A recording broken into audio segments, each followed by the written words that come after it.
Good evening mga kalapard. So ayun, ginabi na nga ako ng uwi.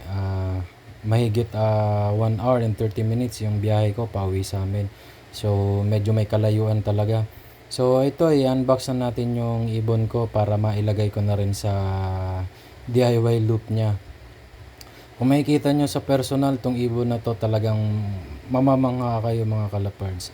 Napakagandang ibon. Ako nga nung makita ko to sa personal, kilig na kilig ako eh. Sabi ko kay Sir Berel, talagang iuwi ko to. Sabi ko hindi pwedeng hindi, babayaran ko na to sir, sabi ko sa kanya. Wala naman problema kay Sir Berhel, sabi niya sa akin, sige uwi mo na para may maayos kang ibon na pagsisimulan. Napakabait ni Sir Berhel, talagang pinaonra tayo ng magandang ibon niya at yung talagang subok na sa race, lalo na sa pulling. Talaga ito yung mga speed bird niya talaga. So ayan na, dukutin na natin to. Ayan na mga kalapards, ayan na yung ibon.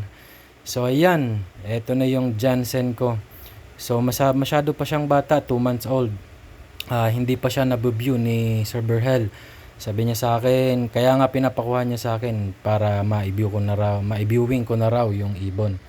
Pasensya na kayo mga kalapards, hindi pa ako marunong humawak kung paano yung tamang paghawak ng ibon, kung paano yung hipon ng ibon, kung paano tumingin, ng eye sign.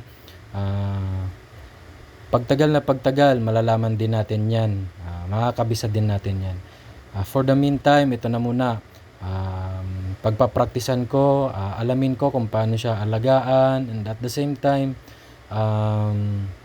ma-erase siya. Yun ang importante sa akin. So ayun lang mga kalapards, update ko na lang kayo dito sa ibon na to.